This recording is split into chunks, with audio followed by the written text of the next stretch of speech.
Yeah, chug that down. You may need it this show, Lindsay. I don't You know. may need it. It's Welcome funny. to another episode of Table Talk. I'm Little Lightning. To my left is Little D. How you doing, Little D? Oh, I just noticed that you so put Little D. cute. You changed it from Reverend Devon to Little D.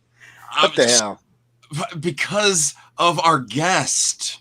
Ah, little Yeah. yes. Little D. And then we got Little Linz down there as I'm well. Little Linz. Little Linz. Yeah. Little Yeah. D. See, I'm trying to be festive, Devon, like last week. I just don't have the whole get up, this time. Although you kind of do. You kind of do, Devon, because our guest was a member of the FBI, the Full-Blooded Italians, and your hat is the NYPD, which seems like there'd be some rivalry there. You thought there would have been, especially back in the ECW days when the Full-Blooded Italians, the FBI, basically, ran rapid through ECW with Tracy Smothers, the late, great Tracy Smothers, and Tommy Rich, and, of course, Little Guido and Big Guido. It was crazy, man. It was good times back then. And that's what we're doing. We're celebrating the history of ECW here over the last couple of weeks because April 4th, the 20th anniversary of the last show of the original ECW. So very happy to be able to continue the theme. If you have questions or comments, leave them no matter where you're streaming us live. Go ahead and drop your comments to us. With that said, we talked about ECW. He was a tag team champion as Little Guido, and WWE, a cruiserweight champion as Nunzio. Please, everybody, welcome to the show, the one and only Nunzio. Hello, Nunzio. Welcome. How you doing, brother? Thanks for coming on. How you doing, brother? Little D, thank you for having me. We have a new listen, it all depends on how you're using that little D. Well, it's not so little, but let's go. I like that. I like it. That's great. What's going on, Guido? I mean, people call you Nunzio. I call you Guido. They call you by your real name, which is James. I mean, as wrestlers, we have so many different names. That especially if you have a long career in this business, and some people go, well, what do you call him? Should I call him James? Should I call him Little Guido, Nunzio? I said, whatever you feel. And I said, a lot of us is good. The only ones that got upset that I remember was Bubba. His name was Mark. He hated Mark. Oh, he hated Mark because, of course, being a Mark in his business meant a bad thing. So people go, hey, Mark, how you doing? Fuck me, Mark. What's her name? Who you talking to? But that's what some people would say. People say, well, that's your name, isn't it? That's what I would say. And nobody ever calls him Mark. Yeah. But you actually, Devon, you forgot one of my names when I first met you when you were A-Train. What was my first name that Kodiak Bear gave me when I came out of ECPW Wrestling School? I forgot. What was it? As soon as I say, Damian Stone. Damian Stone. That's right. I forgot about that. That name made ECW TV back in 93, 94 when it was Eastern Championship Wrestling. We were actually still doing shows out of the arena, but that's when like Eddie Gilbert was there, and it was just starting. It was just starting, so. I remember that. And I also remember, and a big thank you. And I know I've always said this to you, but, here it is. I was a young punk kid, never really been anywhere outside of, out of New Rochelle, New York at the time, in Brooklyn. Never left New York and didn't know how to travel, didn't know how to do any of that. And I met Guido at a show in Parsippany, New Jersey. I think it was at Gino's school. It was Gino Caruso's school in New Jersey. And that's where we first met. And I don't know how we hooked up afterwards because Guido used to wait for me and pick me up to take me to the ECW arena. So we used to go from New York to Philadelphia, Swanson and Ritter for the ECW arena. But, it was weird because, again, I don't remember how we hooked up the second time. I think I do know. I think because I went to a show, saw you there, and then went and asked you, hey, do you still live near me? I think you lived in Rockledge. Rockland County. 20 minutes from you. 20 minutes from me. So I was like, you mind if I get a ride from you? And Guido was like, oh, yeah, sure. But Guido forgot to tell me this one day, and it was like dead winter. So you can imagine dead winter in New York. Oh, no thanks. And he forgot to tell me that his window, somebody busted his window open. Ooh. So I was like, all right. So I told Paul, because I used to ride with Paul Heyman, Dreamer, and Bueller, because Dreamer lived in Yonkers. Paulie lived in, I Scarsdale. believe, Scarsdale, right? And Beulah would fly in, so they would pick up Beulah from the airport because I believe she lived in Michigan at the time. So they would pick her up. So she was already set. And so then Tommy was like, "You need a ride?" I was like, "Yeah." So I would go with Tommy. So I passed up the opportunity to go back in the car with Dreamer and Paulie in a nice warm car. Instead, I'm freezing my ass off driving on and a it was New it Jersey was the turnpike. passenger side Oh, window too that no. broke It was on the me. passenger side Oh, window. no. So I'm trying to convince Freezing. Vito. I'm trying to convince Vito in the nicest way. This is where I started politicking. My political way. Hey, you want me to drive? I know you're tired. He's like, no, I'm good. I'm good. He goes, no, I didn't want to go nowhere near that space. Nowhere It was window. fucking freezing. Oh my gosh.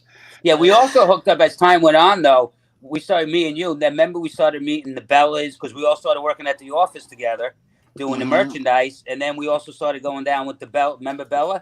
Yes, Bella, Yeah. and it's not the Bella twins, but there was another group of not the girls Bella called twins. the Bellas, The Bellas, and that were in ECW. They were the Bella. They had two they were the sisters, ECW Bellas. version of the Bellas. Yeah. And even though they weren't twins, but they lived, I believe, Jersey or No, they lived in New York. They lived in like out by Jersey. You're correct, Jersey. Yeah. So, but it was like on the front end of Jersey. Right, Like right. near, Not like far. right on like you take the tunnel like 10 minutes through, then you're right in New York. So that's how far they lived away from there. But it was cool because they even came and picked us up there. Yeah, I mean, man, they came to my house. One time we had a 4-seater and there was 6 of us because it was the Bellas too. That was a tight squeeze. Oh my God! So whose lap did Devon sit on?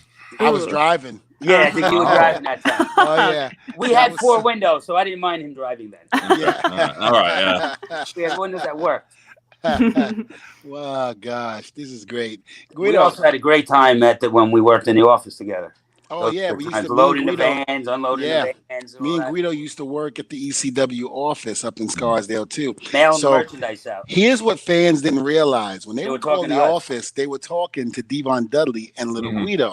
They had no idea, so they would put their T-shirts order in, and they wouldn't even know it was us that they were talking to. You know, so it was like we had all fake names. I forget. all fake names. Yeah, all fake names. So when people go, who am I talking to? Be like, oh, Joe Schmo, you know, and this and that, and blah blah blah.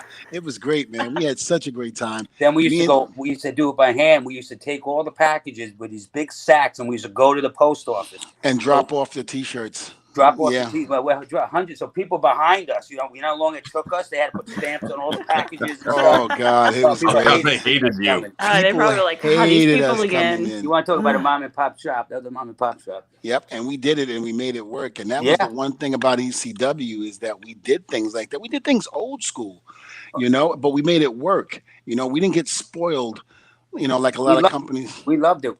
Loved it because where else were you going to have creative freedom, doing whatever you want in a company like ECW, and have a crazy man like Paul Heyman, Dr. Frankenstein is what we called him, you know, running the place, you know, giving us creative liberty to do whatever we wanted to do in and out of the ring, within reason, of course, out of the ring.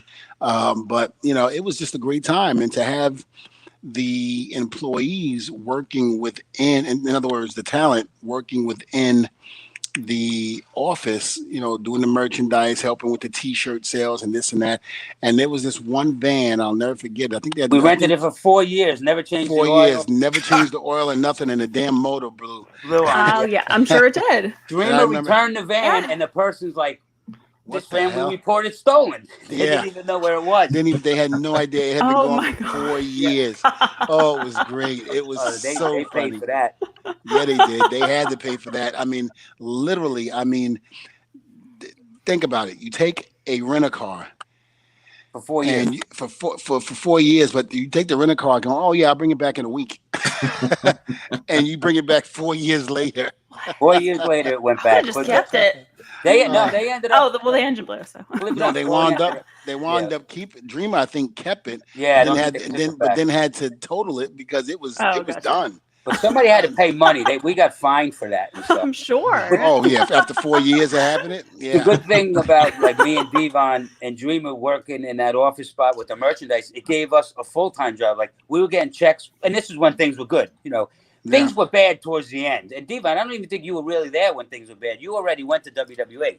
We had right? just left because Vince, Vince So you didn't, Russo. not that you didn't feel, but you didn't really feel the last year of the hardship. No, But I didn't. in the beginning, though, we were getting checks for wrestling 3 days a week, normally Friday, Saturday, Sunday, and then we were also getting paid for Monday, Tuesday, Wednesday because we were Being working at the office, so it was really good. I mean, it really was, and I mean, I again, when I think about it, people ask me what was the best time of my career, and it had to be when I made no money because the sky was the limit. You didn't know what to expect. You didn't know. I mean, you were hungry. You wanted to make $1 million like Hogan and them were making, but you knew it was a tough road to get there. But still, within that, we were all on the same page.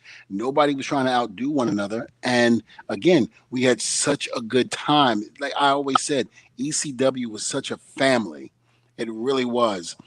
And And this is everybody will why, tell you that. Nobody, yeah. Tracy, when he first came there, he loved Hmm. the locker room, and he'd always talk about the way WWE. But I wasn't there yet, so I didn't know the way that was. But I always Right. see him. He was angry when he first came to WWE because of those gimmicks they gave him, Freddie Joe Floyd, and he really Yeah. never got that push he really deserved. Unfortunately, I mean, Tracy was a hell of a hand. Yeah, and he was He always a really utility was. man. Did well with WCW and Yeah. Smoky Mountain, but he never got that initial big run. And that was one of the things I used to be, a little deterred about because especially when it was time for me and Bubba to go because you saw so many great people walk through the doors of the WWE that came to ECW and you're asking yourself, how come they didn't get over in WWE the way they're getting over here in ECW? And it was one reason, and that was Dr. Frankenstein. It was Paul Heyman. He knew Paul how to Heyman, use he you. knew how to take what other people couldn't do, and he knew how to bring it out of you and make something of you. That was always Paulie. He Paulie did was it with very Al good. Snow. Was just one of many. Hmm. He was down there for a while with all these different gimmicks. He came back. They gave him the head gimmick, and 6 months later, he was back in WWE. That's just one guy you could think of. There was Yeah. numerous guys. Yep. I mean, it was great. I mean, it really was. It was a really good time, and with Guido, we the Dudleys had wars with the FBI. Guido was my first guy I hit with a chair. Well, I'm I'll tell you this. Guido, Really? Guido. I'm so sorry. Hold on, before you tell your I want story. you guys to go Hold back. on, hold on. I'm so sorry. I 22 fucking years later, you apologize? Well, it's better late than never. Thank you, Lindsay. Oh, you're But welcome. listen, somebody sent it to me on Instagram, my debut, and I couldn't believe how bad I hit you with that chair. I'm you so were off. sorry. That was fun. But Like- listen, so a lot of people don't know this. That was from Lost Battalion Hall. That's Yes. also the night Little Guido debuted. I Yes. was Oh, working cool. on non-TV as I went to Japan for like 2 years for UWFI. I was working as James Stone. It was the first opportunity I got in like 1993. I went to work for UWFI, and that was for like 2 years. That's when I trained with Billy Robinson. That company closed down in like 95, early 96, and Extreme Championship Wrestling was getting going. And Dreamer told me to come down and meet Paulie. So I came down and started wrestling as Damian Stone, a non-televised event. Although I did a couple of matches that I just got killed. And the night they introduced me as JT's cousin. So if you watch the show that he's talking about, I come out and do the whole spiel where the JT says I'm his cousin, and he got hit in the frying pan. We did a whole spiel, and then Devon came out and destroyed everybody, and then Bubber and the whole 9 yards came out. So my debut and your debut, my debut as Little Guido and your debut as Devon was the same night. So if you my go back God. and watch that, If it's you go on. back, really I mean, cool. it was the name of the show in Lost Battalion Hall for that event was called The Massacre on on Queens Queens Boulevard. Boulevard. Yeah. And I'm going to tell you, it was a massacre because Put that on the Look, network. yeah, you can get that on the network. But here's the reason why. Paul Lee pulls me aside before I go out there, and he said, Devon, he was like, this night depends on everything. This is your debut night. If you fail, I can't use you. He was like, you got to go out there and make No an pressure. impression. No Yeah. pressure. He was like, listen. He was like, you're hitting them with the chairs, right? I go, yeah. He goes, Paulie, I don't want to hurt anybody. He goes, Devon, listen to me. You're in there with guys that are good. Don't worry about it. They can take it. But what I didn't realize was the plastic chairs hurt More 10 than times more than the metal chairs, believe it or not, because when that metal hits you, you think it would like, oh my God, it would shut everything down. No, when that plastic hits your skin, it would shut everything down. So I got the plastic chair. So Paulie goes, don't worry about it. It's a plastic chair. You won't hurt them. He was like, just swing. And I was like, but I never swung a chair before. And he goes, Devon, don't worry about it. Understand what I'm saying to you. If your debut fails tonight, I cannot use you. Now, remind you, I'm married with kids, and I'm just like, oh my God. I was like, I can't go back to the post office. I said, I'm done. I was like, I don't want to hurt nobody. But you had a great Foot Locker job, though. That's I did. true. I remember telling you that, and Guido knew about that Foot Locker job too. Yep. But I remember just I went out there, I cut the promo, I lost my voice because I was screaming at the top of my lungs. It was great. I remember swinging that chair. Poor JT Smith. You hit him in the head. I hit him in the head, and he collapsed. I mean, opened up. People thought it was a work, and it wasn't. The way he crumbled, to the ground, knocked him out, gave him a concussion. His wife begged him not to go back because he was getting killed. Well, it was only a few months after that because we did that gimmick for about 6-7 months, and then his wife made him quit, and that's when he quit. He went to Virginia, and then I was on my own for a quick second, and then they brought in Tommy Rich first. Oh, well, I gotta ask you this: how was being with Tommy Rich and Tracy Smothers? Well, I just saw Tommy not too long ago. I saw the picture. Mm-hmm. I saw the Instagram. On Instagram. It was always good seeing him. You know, in the beginning, I was very lucky to have them as partners. As time went on, things got a little rough for me and everything with a lot of different things. But, I mean, I learned a lot from them. I can't say I didn't. But then it came to a point where there was just a lot of ribbon and a lot of stuff that I just couldn't take anymore, which me and Tommy and Tracy spoke about it years later, and everything's good now. I didn't get them fired. I think the company couldn't really afford to bring them in. I think in the very beginning they thought I had something to do with it, which I really didn't, but Paulie was cutting the roster left and right, especially with people flying in.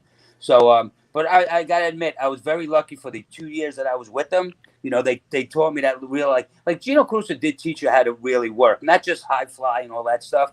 But then when it was always great in ECW because Tracy and Tommy were great from down south, getting the heat with the people. And I got a lot of mannerisms from him that I see myself sometimes when I'm watching some of my matches. So, but no, it was rough sometimes. We would go out partying and drinking, and they would rib me a lot and stuff like that. You could ask Spike Dudley and a few Sandman. Oh, trust me, you and I roomed together, and I wouldn't change a thing. You and I roomed together a couple of times, and I was like, Guido, and you were like, fucking Dion, I can't take this shit, man, this ribbon. And I was just like, okay, listen, I understand, Guido, but you can't show that you're upset. He's like, oh, he goes, I'll fucking shoot him. I go, no, you're not, Guido. I said, stop right now. Wow. I said, stop. I said, you're the reason why kids get mad and go up to the school and shoot up places. I said, stop.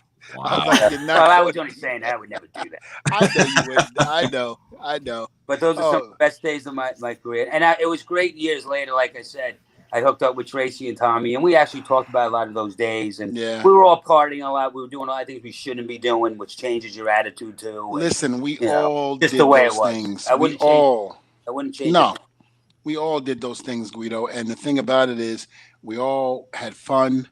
No one was hurt.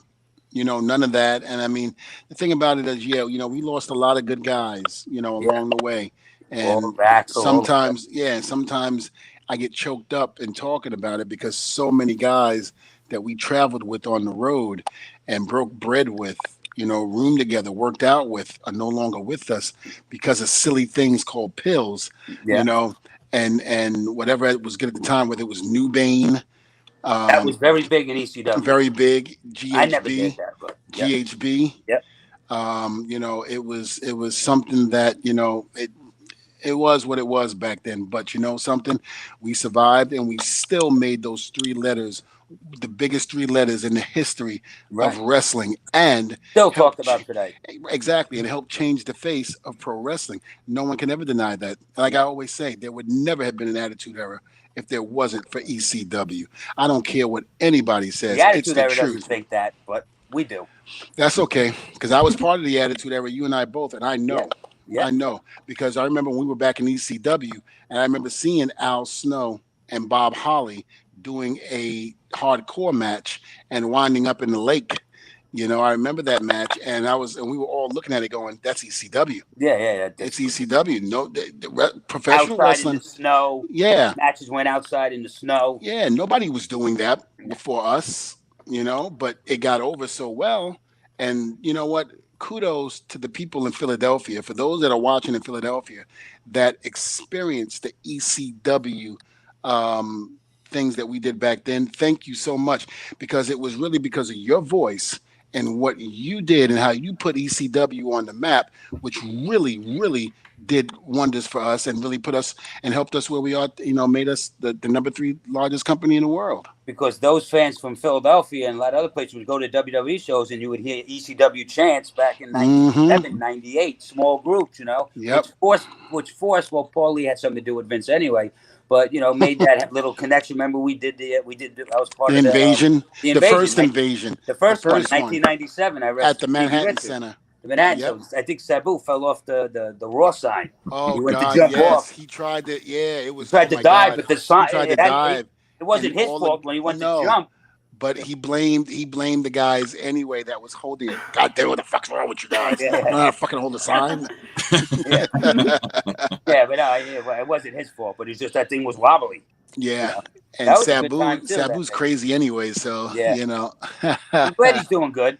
Yeah, so am I. I'm so happy that a lot of us. We had Rob Van Dam on the show, and I told Rob, I said it's just a blessing to see some of the guys who are doing so well now in and out of the ring. It's amazing where we've come from and the stories that we can tell. I mean, I'm gonna tell you right now, if we all got together, everybody, and put a book together, it would be probably the largest selling book of all time.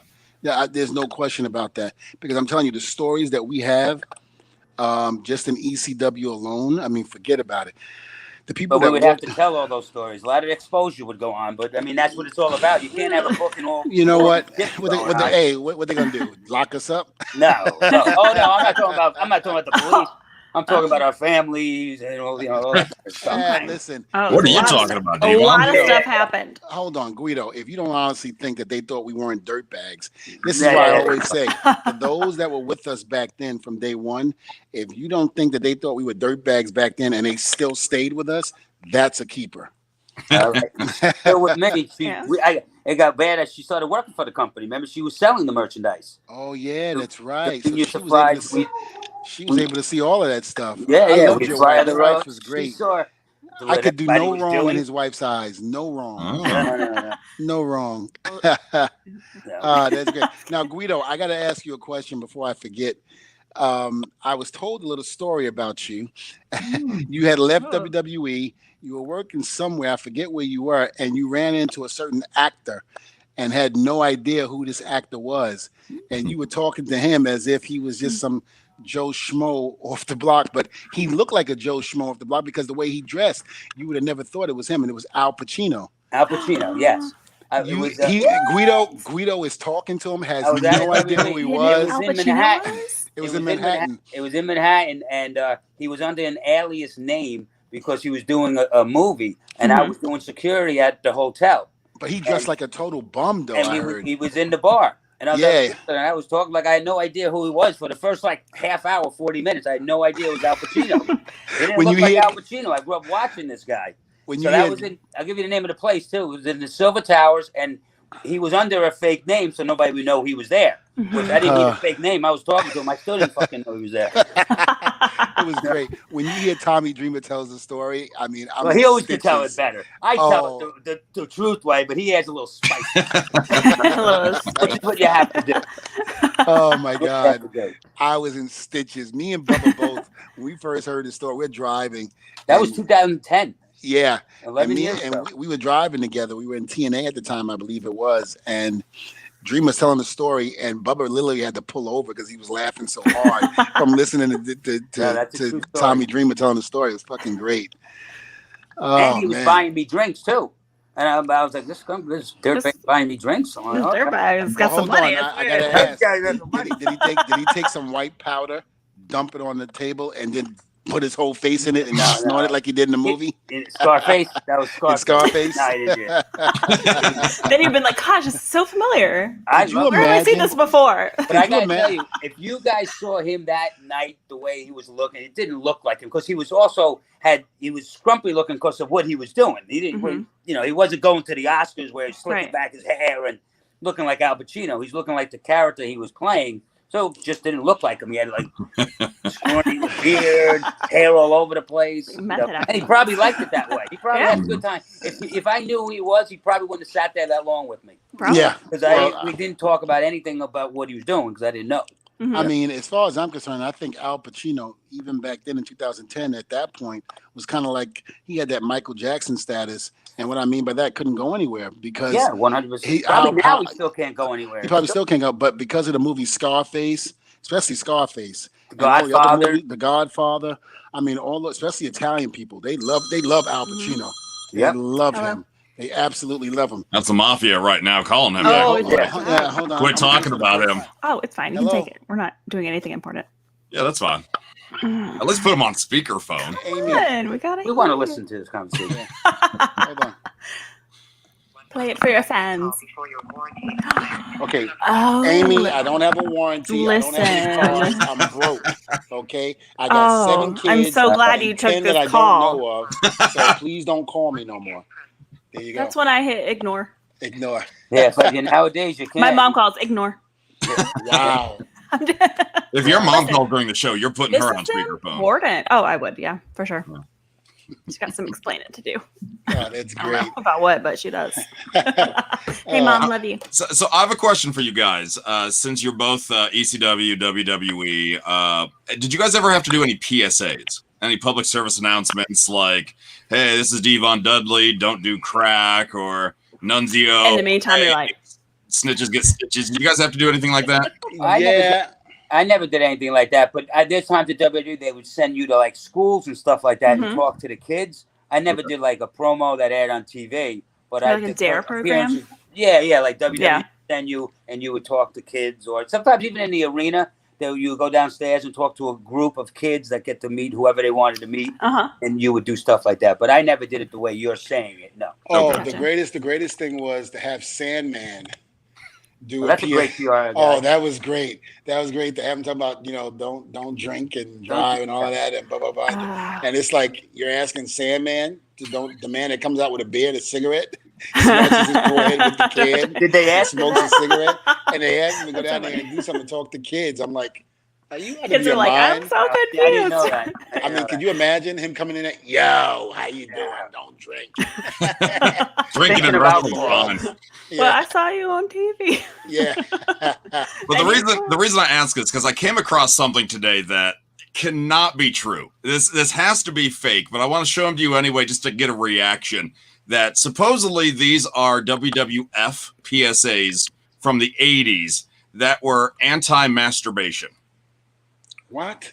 What? The only snake on Mesopotamia. That can't be real. What's wrong with that?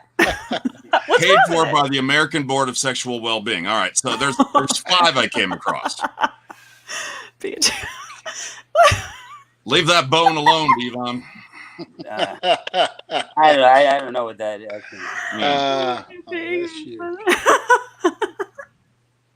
I don't know. So don't be silly. Don't play with your willy. Oh, there's no way that's real. It can't be. They There's can't no be. way. Then Miss Elizabeth. Keep it clean. Don't flick that mean. Yeah. And I had that poster, listen, with all due respect to Miss Elizabeth who passed, with all due respect, Elizabeth, I ain't gonna lie. I had that poster in my room, and you didn't have that caption. I didn't have that caption there, and I'm sorry, but my willy was touched. Well, I wanted to kind of reimagine what an updated version of this would be. And Devon, I wanted to use you as an example of what a modern day PSA could be.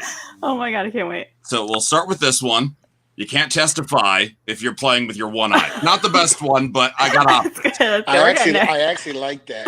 Okay. I want you to send that to me. I actually like that. I'm going to put that on my Twitter and Instagram. All right. Okay. And then there's this one. The only wood you need is your hand. The only wood you need in your hand is a table. That's kind of clean. Yeah. What's a table? What do you mean a hand? Don't worry, What other Lindsay. kind of wood would you I'll put tell in you there? later. Oh, why else would you? What? Talking about his wood. Table's not Get the a- Yeah, I table, know, drop right? direction. Thank you, though. I picked a very flattering image of you, by the way, Devon. Yeah, I see that. It's looking like I'm about to. What get if to they that were all climax, like, about to Devon, that get climax the stage. erection? What if they all cheered Yeah, that? that's good. What would you do? We try to be anti. Listen, sorry. I'd be like, show me your tits.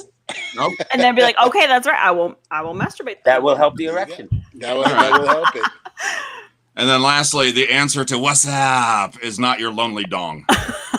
A little bit more direct, but sometimes you need to be direct, you know? Is that a quote? Is that an actual quote? Probably. I think so. Probably.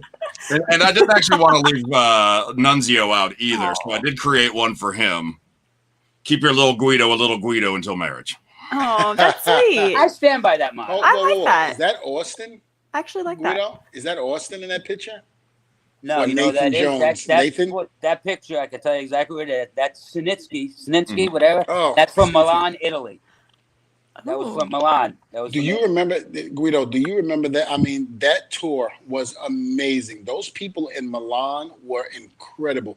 I have never performed in front of anyone, any fans like Milan. You talk about loud. I mean, all you did was lock up, and they went crazy. Everything They you lost did. their mind. It was so easy. I remember it was great. I miss it. Oh my God! I remember. So when I first started going there, they would send me like to malls and do personal appearances.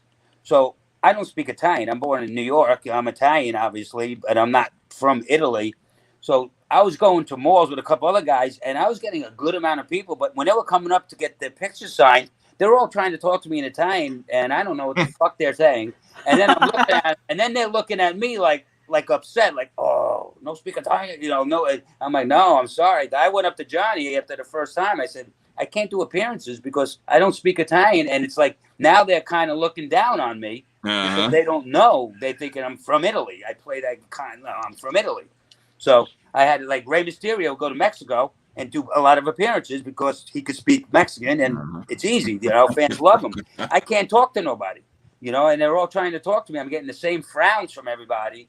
Well, hold on. I remember the women over there in Italy was ooh la la, marvelous. So I mean, if they came up to you and asked you for autograph and they were disappointed, well, I don't need to speak to them. Ciao, Bella. Hey, there you go. I can do other things. I don't need to speak. It's all in the eyes. Yeah, eye contact. Yeah. The language of love. No, I don't know. It's no actual. It's the language is universal. Yes, brother. Yes, brother. I understand. But yeah, I love. I wasn't talking to you. All the overseas trips were good.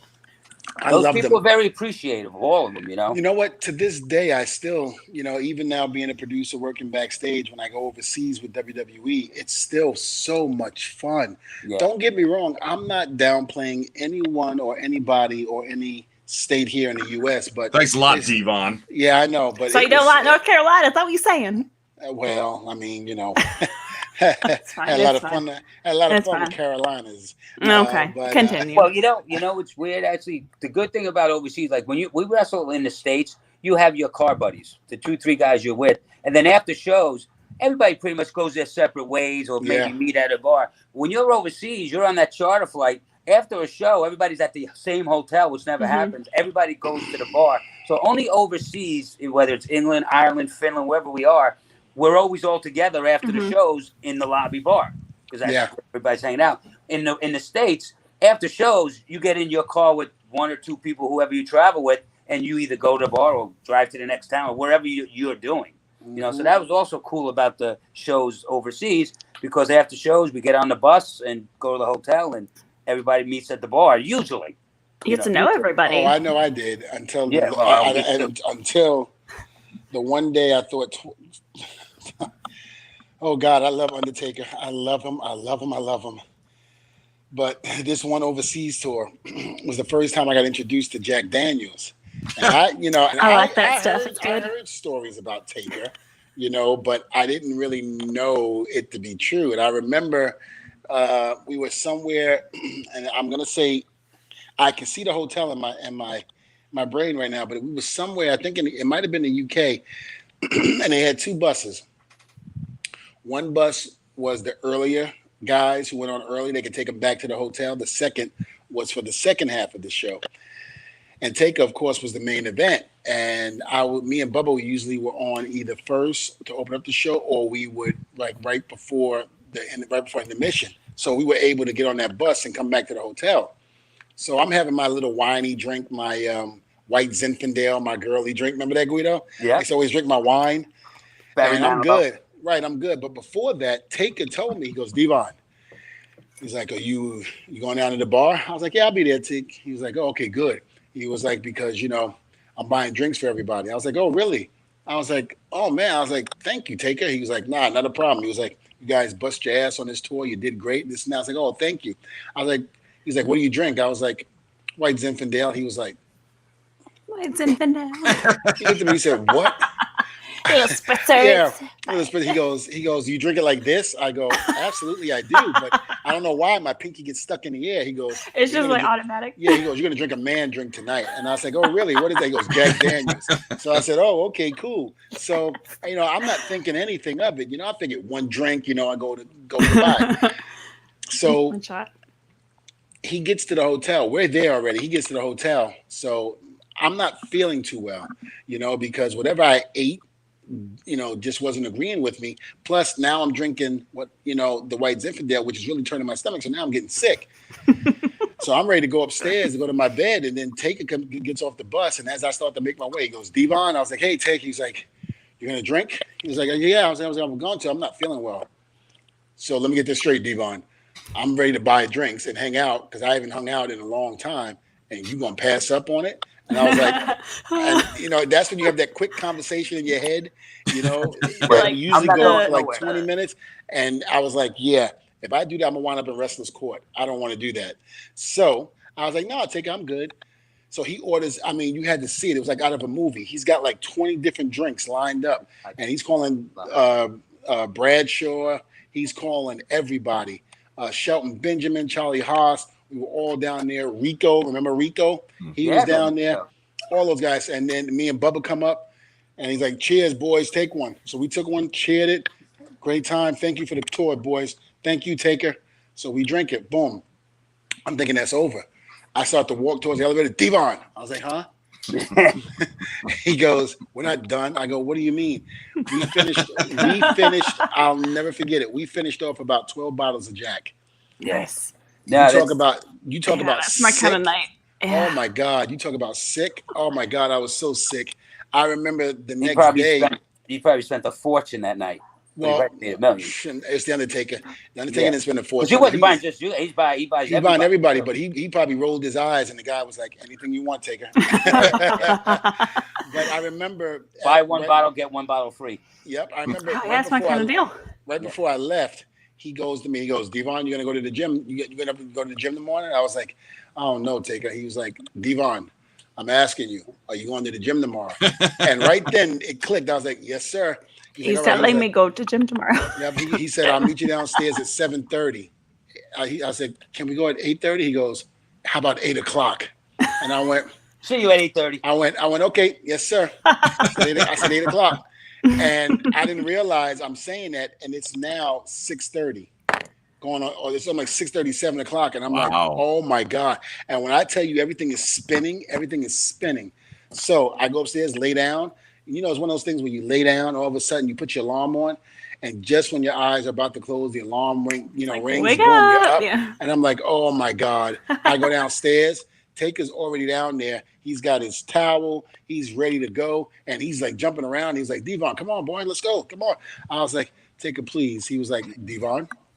I was like, no, I'm good, Take. I'm good. We get in there. We're doing cardio. Brother is just cruising. He ain't even worried about nothing. He's just going. I thought he was working.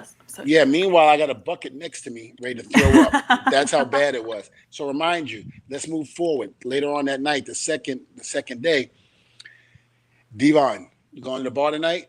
And I'm like, sure, Take. I was like, I'll meet you down there. He goes, all right, I'll be there. Make sure you're there. I was like, okay. And Taker knew that I had no plans on going, but I'm the young boy. He asked you. Right. So I'm the young boy. So he knows, he's gonna make me pay. So I was like, freak. I was like, yeah, I'll be down there, Take. So here we go. I'm downstairs. I'm chilling out with Charlie Haas and I think Shelton Benjamin. And we're there. And I was like, oh, I got to hurry up and get upstairs before taking. I tell Charlie what happened the night before. And as I tell them, I'm thinking he's going to, not going to say anything or what have you. So I see the second bus pull up. As the second bus pull up, I'm trying to run to go to the elevator. As Taker comes in, there's a pillow right there. It was in Milan. Because it was like the pillows. I'll never forget it. So Taker runs in. I hide behind one of the pillows. And then Charlie Haas goes, hey, Taker, we doing some shots? He goes, absolutely. He goes, where's Devon? Oh, man. And Charlie goes, he's right behind the wall, right behind the pillow. And he goes, Devon? And I just went, yes. He was like, at the bar. I was like, oh, damn. I was like, here we go. And I tried to get away and I couldn't. I got to tell you something. You'd rather him want you at the bar than not want you at the bar. This is true, because if he didn't want you at the bar, that means it was like Andre. If he didn't want you at the bar, he didn't want you in his locker room either. Yeah, and that could be a hassle. And that could be bad. And that was the one thing I always said to, like I tried to tell some of the guys today. I was like, the worst thing you can do is have the locker room hate you and, Vince love you, because the locker room will turn on you and make your life a living hell, worse than Vince probably can. Well, yeah, they did it. Renee had a lot of heat when something went Hardcore Holly, and every night they were putting his stuff in the shower. Every time he went to wrestle, when he come back, his clothes were in the shower. Came to a point where he would walk back from the ring and go straight to the shower because he knew that Renee. You remember that, Devon? Yes, it was guys like him that would. And I liked Renee, but he used to just rub people the wrong way for whatever reason. Well, he was Montreal, Quebec, Canada. I mean, Rene Dupree, right? Yeah, Rene Dupree, yeah. And I just remember feeling so bad for him. And to the point where we were somewhere, I think we were in Ireland, and this is like dead winter. So you know how cold it is. So he's going in there in his skimpy outfits after leaving the ring. He's all sweaty. His clothes are in the car because he didn't want to put them in the locker room because he was scared that they were going to get cut up. So he had to go out there and get changed in the car. Oh, it was so bad. Yeah, it was so bad for him. Who's that other guy that JB that left? We were overseas, and he bought his own ticket and came home. Big guy, blonde hair. He wasn't a wrestler. He was like an announcer. He did something with Teddy Long. They did something with me with Christmas when I came out as the elf. No, he was a referee. He was one of the referees. He left his bags and everything. He left his bags. Flew home. Wow. It was one of the referees. On the bus. They went to his room, and his bag was there, and he was gone, and we never seen him since. It was the referee from WCW. I can't remember. He was a young guy. Billy Silverman. Billy Silverman. Billy Silverman. There you go. Yeah, and he did not like the ribbing and all of that. He could not take it. And I mean, people were they were hard on him, but it is what it is. And he was a good referee. I don't really know what he was. Very good referee. He was very good referee. But it was just one of those things that if you rub people the wrong way, the locker room can make you be hell. Yeah. Well, you're winning over our audience there, Nunzio. Daniel says he marked out for your Snapple sweater. Oh, Devon knows the Snapple. My dad repped Snapple for like years. Oh, yeah. I remember Snapple. I used to tell Guido all the time, your dad can give me a case. Like, come on, Guido, give me a case of Snapples. This is probably as old as the ECW shirts that we have. Nice. Oh, my God. Do you have any of those ECW shirts? Yeah, I got a lot of them in my closet. I got a lot of people when I was doing conventions always ask me, but I don't want to sell them. I still have my ECW jacket that says Guido on it. I have that. I have that one, too. But I don't want to sell anything. I don't want to sell it.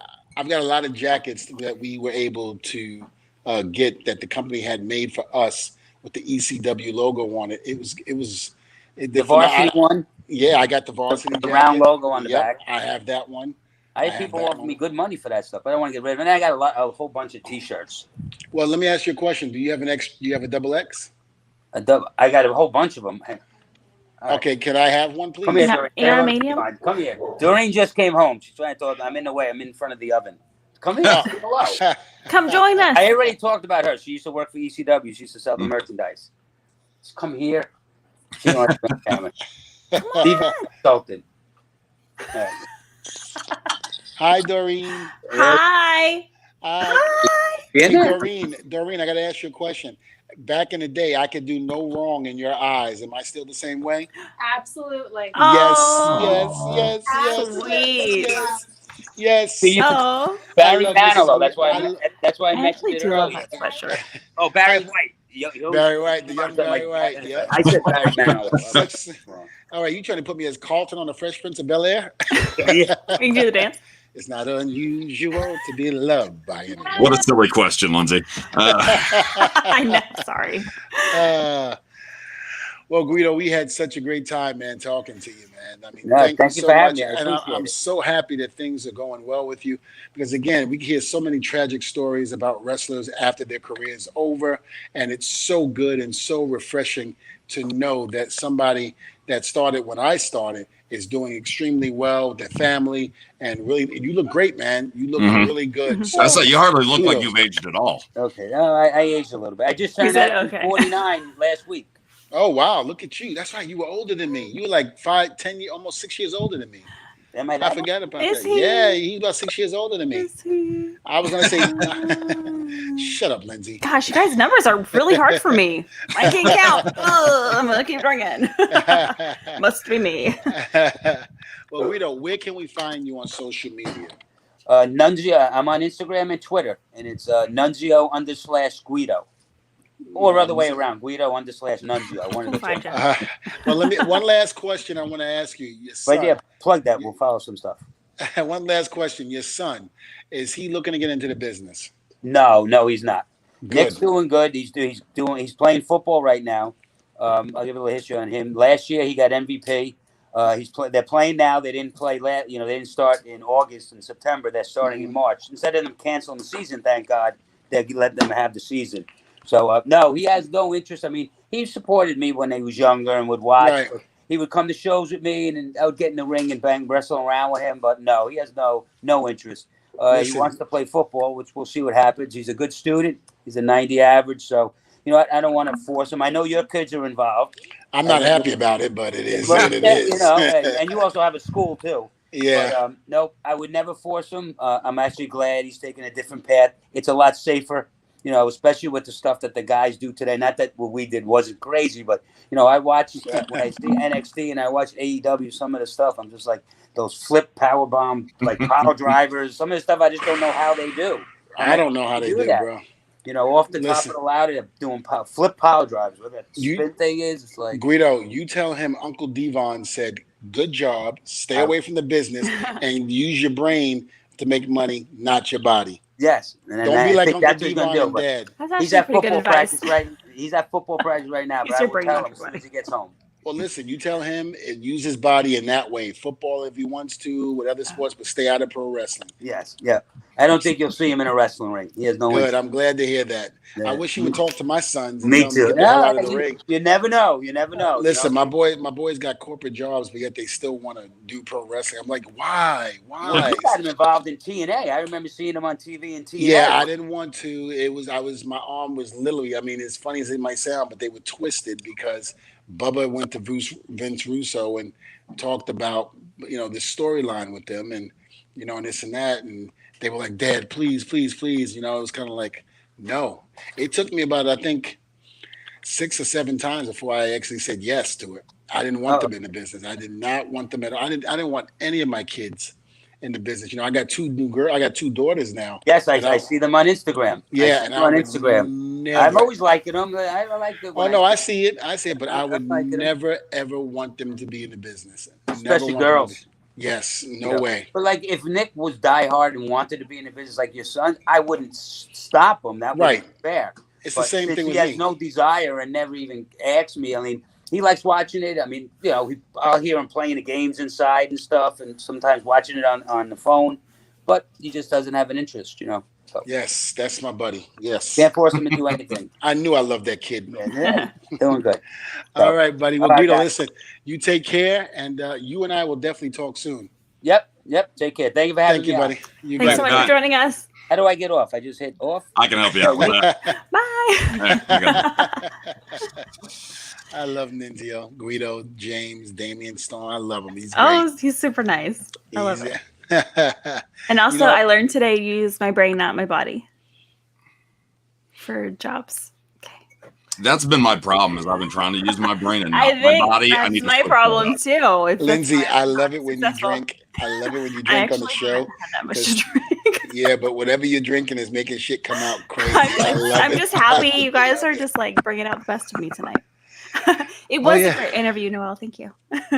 Oh God! Now Noel won't stop coming in every Oh, he time. doesn't stop this whole show. It's been Every time you compliment him, he's got like 90,000 things to say at that. Oh, I love it. Keep going. Oh God! We should spread cheer, Devon, not hate and anger.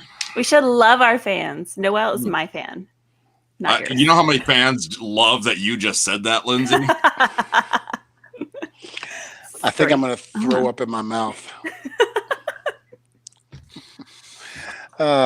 Waiting like for that one time we drank all that hit alcohol. 3, 2, 1. No.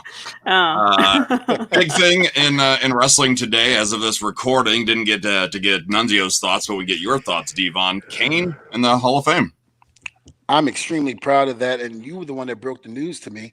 Mm-hmm. I was out and about with the family having breakfast, and you told me about it. I didn't even know it. I haven't really been on my phone, social media, so I haven't seen anything. I haven't been on my phone much either. You know, I'm so happy for Kane. If anybody deserves to be in the Hall of Fame, it's Kane. The man has given his body, his life, to this business and has done extremely well. I mean, the Big Red Machine, come on. You cannot deny that this man did not make an impact in professional wrestling, along with his brother, The Undertaker. And I was so glad to hear that Taker was the one that broke the news to Kane on a WWE show called The Bump. So very, very happy. And I heard he got, overwhelmed in tears. And the thing about it is, if you know Kane like I do, that man don't get emotional like that. So in order for that to have happened, especially on the show The Bump, that goes to show you how much that really meant to Kane. He didn't believe it. Like, you'll have to watch this video, Devon, because Undertaker calls in from a car wherever he's at and says, "Hey, I just wanted to take the time to congratulate you for being the next member of the Hall of Fame." And Kane kind of goes stunned for a moment, and then he's like, Are you serious? Is this a joke? I'm like, he did not believe it. And then it came and hit him. You know what I like to say? And I'm going to call out a lot of people.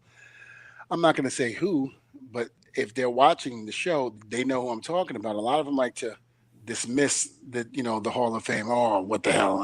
It's only a Hall of Fame. Who cares about the goddamn Hall of Fame? Yeah, it ain't real anyway. It ain't real. What the hell? But you know what? People who say that, and then when they're told they're going to be into it in the Hall of Fame, that's the first. I'm a WWE Hall of Fame. I can do this. I can do that. Blah blah blah.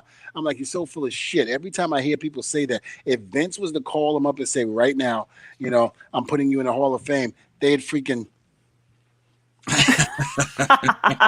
Don't give me that bullshit about it don't mean nothing to you. Oh please. I mean, everybody, ignore what he just did there. No. Stop it, Devon. Stop it. No. The best ever. Will you make that your profile picture for like 3 days? Yes, I will. Okay. I will, because Mo will make it because you said that. 3 days. Put it on everywhere. Just 3 days. 3 days. I was thinking a lifetime. Okay. 1 week, 1 month. I don't know. Just. You got some praise for your Hall of Fame speech. I'm a good-looking black man. Is that what you right said? About that. Yes, I did. Totally watched it. You said that. Go to YouTube. Go to YouTube. Will. Watch it. I'm a good-looking black man.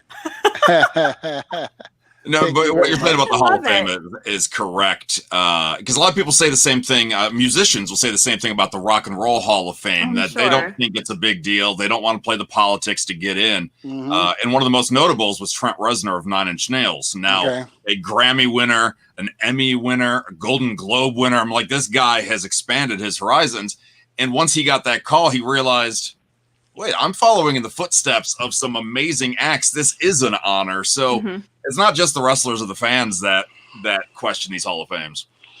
I could lose, any, part of my jewelry or this and that, but this ring right here represents all my hard work and dedication that I put into this business. Let's see it. Let's see it. Put it near the, How many people? Oh, that's cute. Thank you. How many people can honestly say, no, I love you, but no. I don't want to.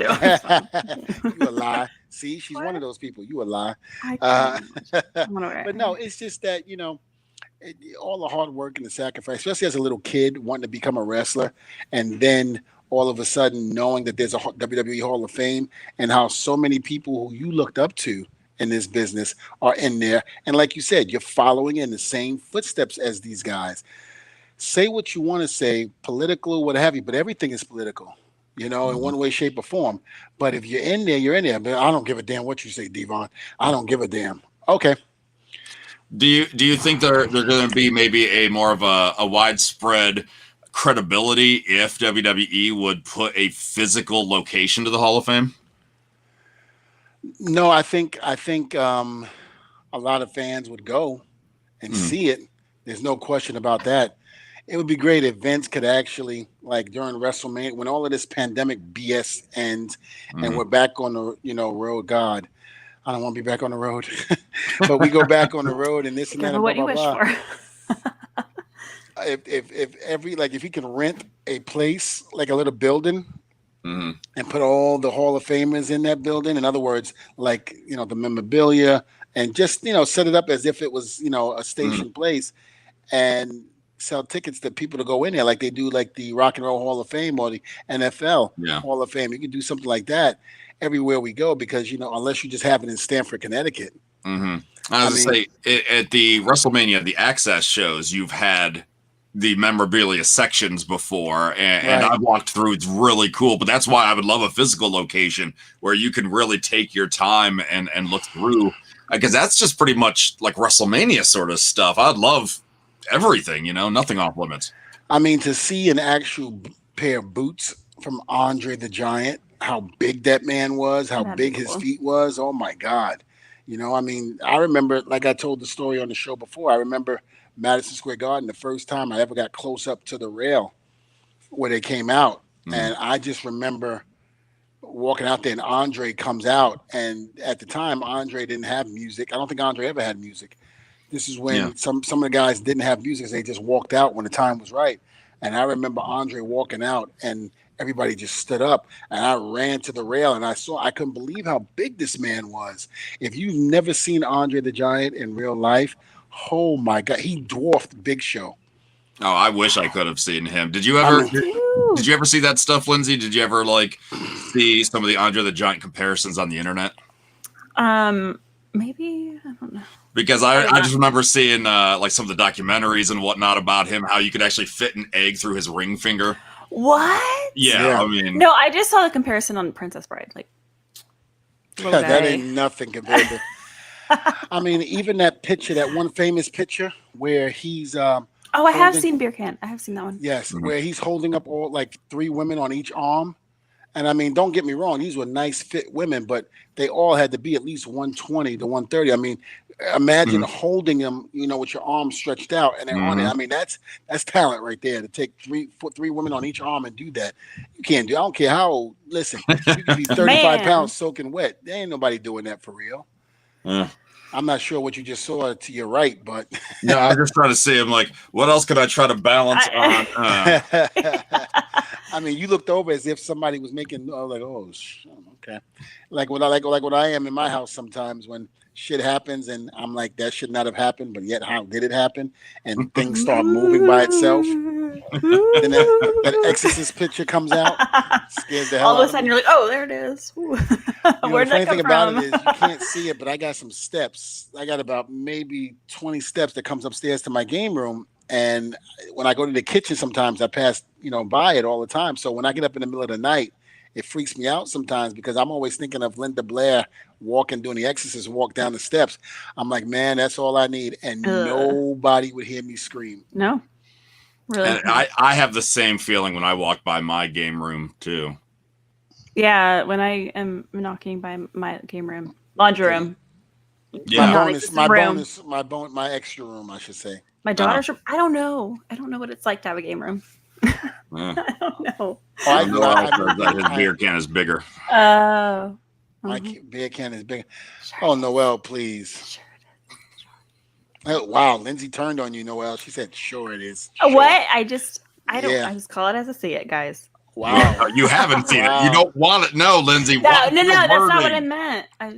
Watch your words. Use your brain, not your body, Lindsay. It's just so hard. It's so hard to use my brain. Keep talking. Oh, Please come on. keep talking. Keep talking, Lindsay. Keep drinking. Tell I'ma sit you back. can't say you That's did that what one she accidentally. said. She said a lot of things I don't know about. It's so hard. It's so hard. Don't No. stop. No, It's don't not. stop. Lindsay, you're going to inspire a lot of badness today, all right? It's fine. It's fine. Yeah. Everything's fine. It's fine.